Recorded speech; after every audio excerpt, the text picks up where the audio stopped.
Thanks for joining us here at The Research Her, the show working to improve the health disparities for women of color, one topic at a time.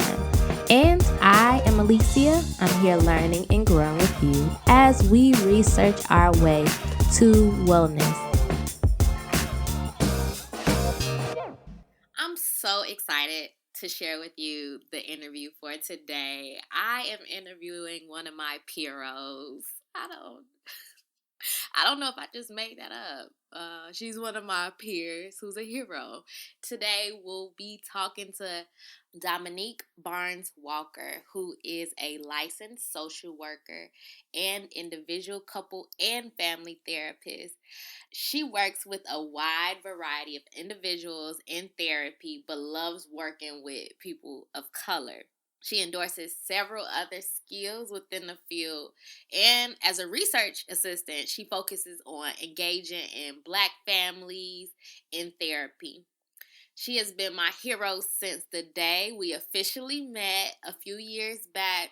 I spoke to her about her research when I was thinking about launching the Research Her podcast. And I was so excited about the fact that she was doing research about the strong Black woman complex, because I'm like, I could interview her for the show. It is so closely related to the mental and emotional well-being for many of us. And she has been such a bright person in my life. She grew up in Chicago and is a first-generation college student. She attended the University of Illinois at Urbana-Champaign, ILL. I ain't hear you. Yeah.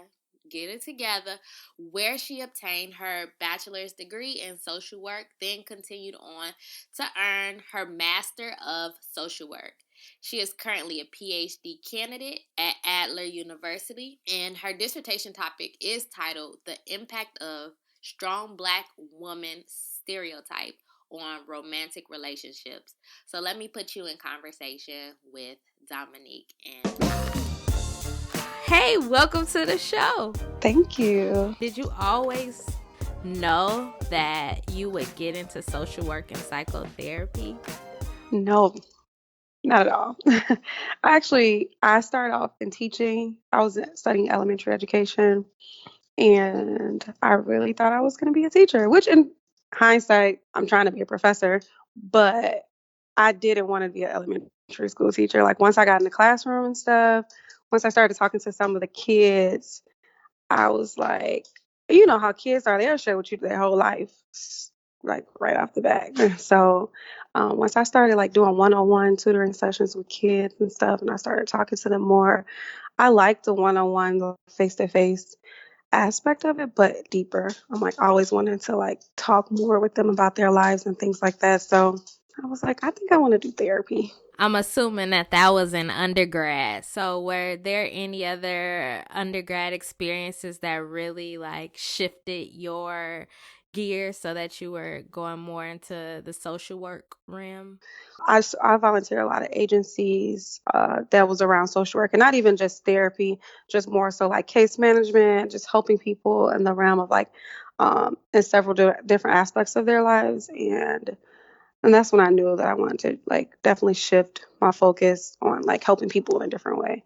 At what point did you decide that you were going to pursue a PhD?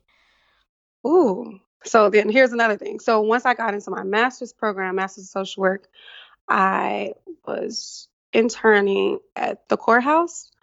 And then I started I'm a mediator as well.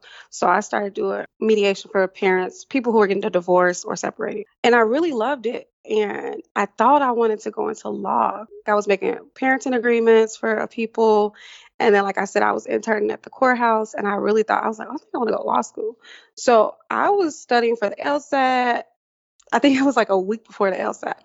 I really just had to like sit down and think, okay, so what do I want to do with this law degree? And I was going to do family law. And I was like, really what I'd be doing in there is extra, basically talking to people about their lives. I'd be doing therapy and not really the legal part of it. And I was like, Mm-hmm. I need to go get a PhD. And I had one class in my master's program was called family therapy. And we actually got a chance to, they had like a clinic at the School of Social Work at U of I. And we were able to see couples under supervision of a licensed social worker. But then that's when I learned, okay, yes, I really want to do this. This is what I want to do. I do not want to go to law school. Like a week before the LSAT, I was like, nope, not going to do this. I had to go take the GRE. Never study for the GRE again. I was studying for the LSAT for a whole year. Took the GRE, luckily did decent. I guess some of the stuff transferred over. And I just started applying to PhD schools. And this was in November, December. All the applications were due that January. So I had like 2 weeks to change my personal statement to completely switch to family therapy. And that's when I was like, I'm going to do a PhD. And that's how that story changed. So I went from teaching elementary school to therapy. Then I was like, I want to law school. And I was like, nope. And now I'm in PhD. And I'm like, I don't regret the decision at all. I'm so happy I did not go to law school. So happy. And how did you know you wanted a PhD versus getting another doctorate? My PhD program is clinical too. So I know I wanted to stay clinically active. I wanted to do research. And U of I is a R1 institution.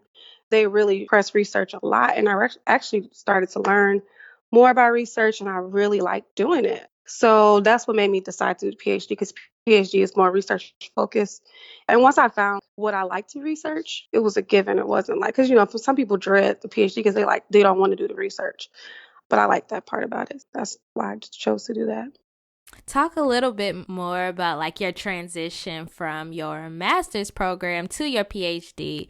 So in that transition from one to the other, did you already go into the program knowing like this is my topic, this is what I want to get into, or was it more of a struggle?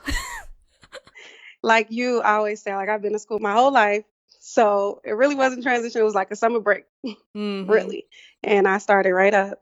And I knew I wanted to do research on Black people because I always feel like that's important for me to give back to my community, to be able to like provide some type of resource for the community. I didn't know the topic at first. One of my good friends, and she's in my cohort, her name is Sherry. We were working on this other research about Black families and therapy. And she sent me these articles. They were random. It really didn't have nothing to do with our other research that we were doing. It was about the strong Black woman stereotype, and I had never heard of it ever. But you hear people always calling Black women strong and all like just all these things. And actually, in class one day, this white girl asked me, "How do you feel about being called strong all the time? Like, what do you think about that?" And I was like, "Wow!" And I just read this article about it. I was like, "This is what I'm going to study." And once I learned more about the strong Black woman stereotype, that's when I was like, okay, of course there has been research done, but I had to figure out like what I was truly passionate about. And of course, I work with a lot of couples in a lot of families, so I wanted to figure out like do more research on the relational part of the strong Black woman stereotypes. So I'm out looking at the impact of stereotype across relationships. That is how I chose. What is really the strong Black woman stereotype? Is it like called construct or syndrome, or is it just like strong Black woman stereotype? Yeah. So here's the thing about like Black literature and research. Our research is being more accepted Hmm. in publications. There was no one word for it. It was called a construct, icon, ideal, a archetype, a discourse, a mass, all these different ways that people classify. And even like you said, syndrome, I call it a stereotype, and a lot of people do. It's because if you look at the basic definition of a stereotype, it's just like a fixed pattern or construct or mental or physical representation of a group of people. I feel like the word stereotype is all encompassing of what several of those overlapping constructs that people call it, because people have called it sojourner truth syndrome and several other things, and they all really mean the same thing. So, what are the stereotypes? The creation of the strong Black woman stereotype is based off overlapping constructs of internalized racism, sexism, and oppression dating back to slavery.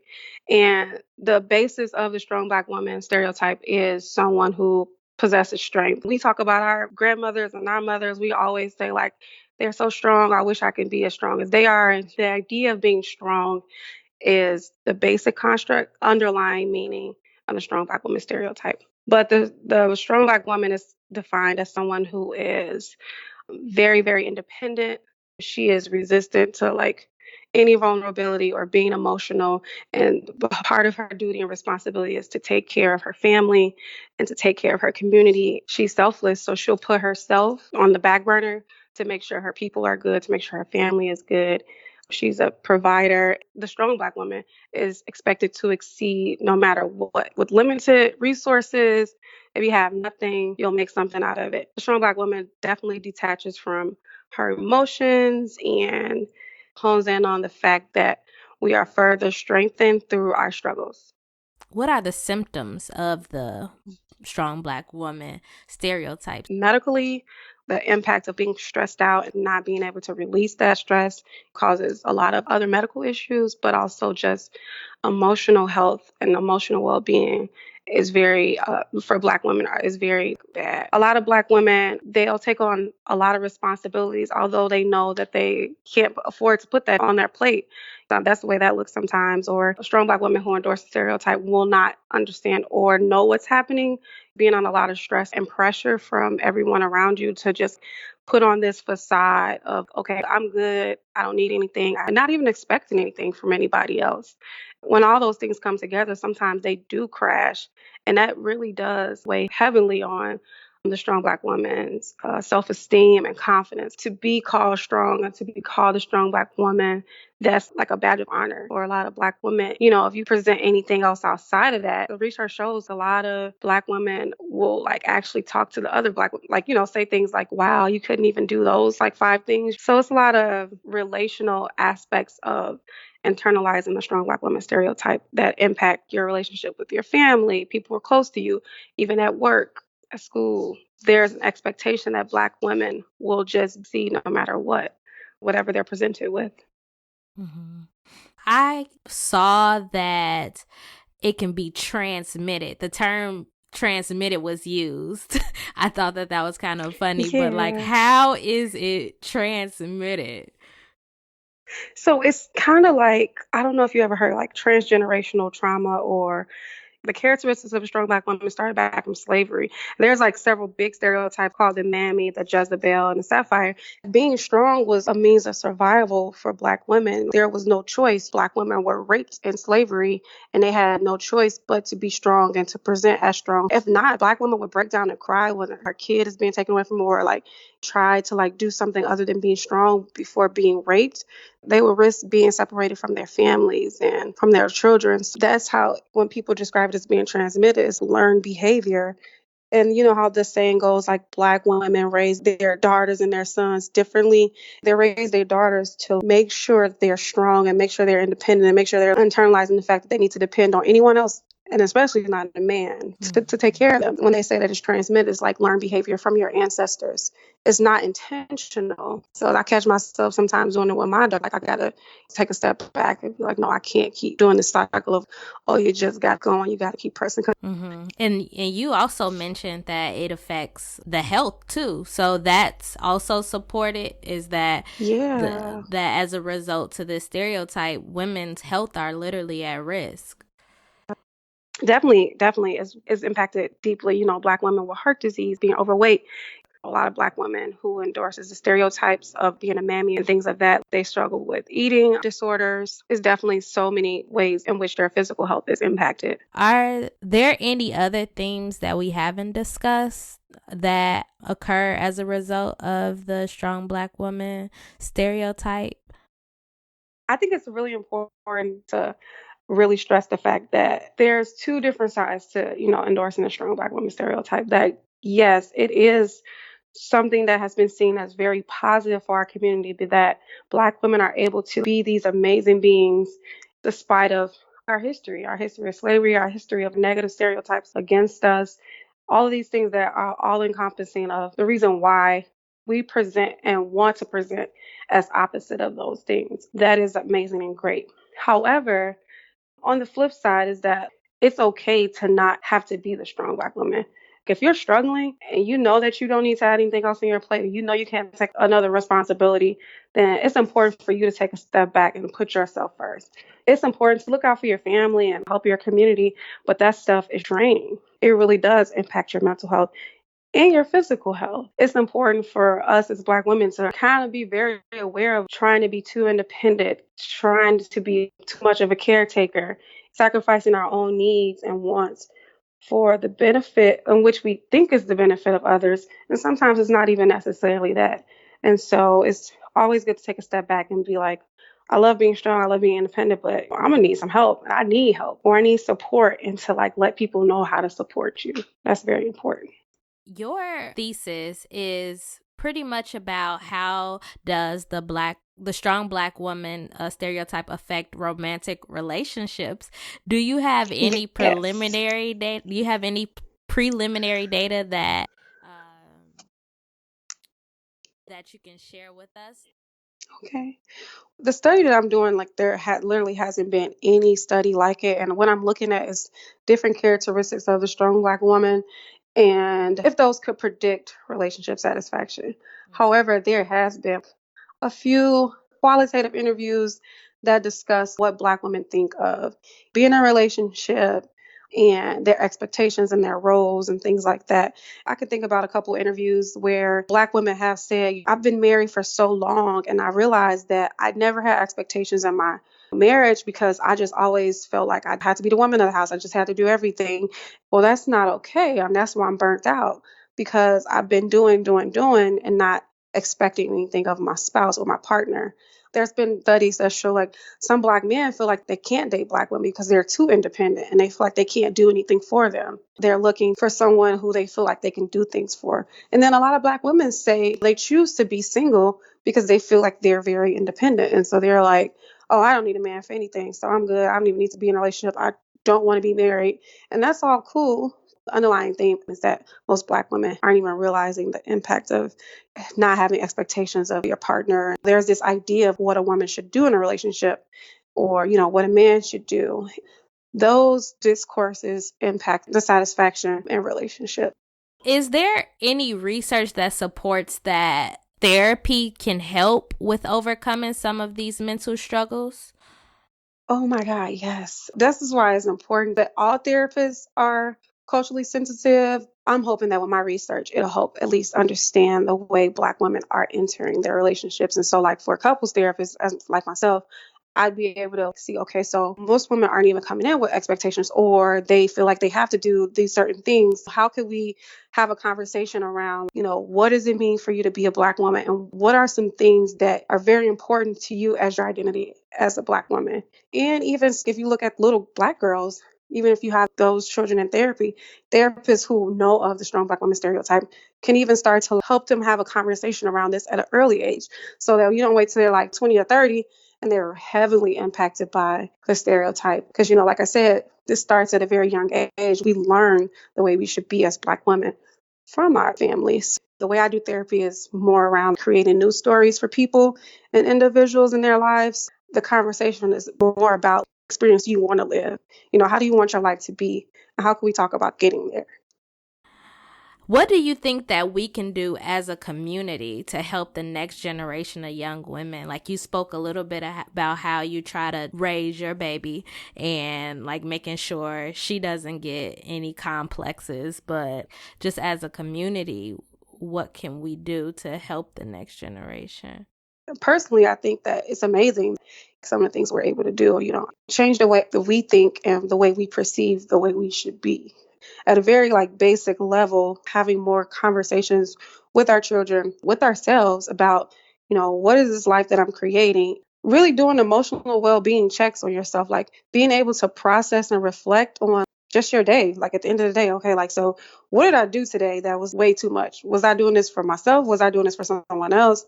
It's okay to be helpful and do things for people, but you also have to take a step back and see how it's impacting you and what ways is it impacting you. And some of these experiences are very traumatizing, especially when you got too much on your plate and you're trying to do too much to make sure you keep up this facade of being strong and being not vulnerable and just continue to press forward. People always say, we're going to get it done. So I would say like just changing the way that we think and believe about what it means to be like a successful Black woman. That doesn't have to look like you struggling. That's not how it has to look. Mm-hmm. So, how has what you've learned thus far affected the way that you interact with others? Um, I would say things like, what can you do differently about the way that you're thinking about this thing? Or I'll just say to my friend, sometimes I have some friends like, you don't have to do that. You don't have to be at that event. You know that, right? Like, it might be great. It might be ever changing, but like, how much time have you made for yourself this week? How much time have you made for yourself this month? Even people with children, your mother, that's great. But you were an individual before you became a mother. You can't lose yourself in that because your kids are going to grow up and they're going to flourish and be great, but you also have to set aside time for yourself. And that's the only way you're going to be able to keep stable and remain emotionally healthy because you have to have time for yourself. You have to make time for yourself. That's very important. And that the time for yourself is very useful, not just like, oh, I made time for myself. I watched a movie. Okay, so in what? I try to encourage people. It's very important to work out. That really impacts your emotional well-being. That can be time alone for yourself. You really do clear your mind. You zone out into like what you're doing. So I try to do little things without preaching, making somebody feel like I know everything because I don't. Mm-hmm. One person at a time. Who inspires you? I'd probably say my daughter. She has been life-changing for me. I know that she's like my number one inspiration. Mm-hmm. So I'm gonna ask you anyway. So what pushes you and gets you through tough days when you're like, you know what, this Ph.D, baby, I don't know how I ended up here, but what really pushes you to get through? It's really her. I've been in school her whole life, my whole life. I really need to get this done. I really want to be able to like, do other things. I know she always sees me as like mommy in school. However, I want her to experience another side too. And also for my family, my family don't know what a PhD is. Most of them just learned about this from me doing this. Just to be able to like give that back to them to help them understand I'm actually taking something I'm very passionate about and researching it and like put it out there to help the community. And so like that pushes me, my daughter, my family, and the Black community. Mm-hmm. Do you have any advice for people who are thinking about higher education? Most people are like, oh, I'm too old, or I haven't been to school in like forever. You can't get the time back. So you might as well just start now. Start whenever you can. And even if you 50, 60, just not finishing your PhD, at least you did it for you. And I'm so big on doing things for you. That's really important to me. For people who think about going into higher education, there's definitely a lot of setbacks, but if you really work hard and it's something you're truly passionate about, we can all do that. So what do you do for your mental and physical health? For mental health, I go to therapy. As a therapist, therapists need therapy too. I work out all the time and I take time for myself. I always, like I said, I always take a step back and be like, did I do anything for me this week? And then I travel. Traveling is therapy for me. And so I try to make sure me and my daughter are able to take a trip once a year. Even myself, smaller trips, it's definitely therapy for me. And I have one last question. What is one thing that you do or you use every day? Well, I use the Bible app every day. I get my verse of the day, and sometimes I journal. I reflect on those things. But if you said one thing is that I gotta open my Bible app every day. I gotta get my word, my scripture once a day, and that's something I'm very consistent with. Her research is so dope, right? Well, if you want to connect with her, the best way is via LinkedIn. The link is in the show notes. If you want to connect with me, I can be reached at The Research Her on Facebook, Twitter, and Instagram. Also, I have one ask of you. Please go to The Research Her and add your name to the emailing list. TheResearchHer.com. And that's it. I holla.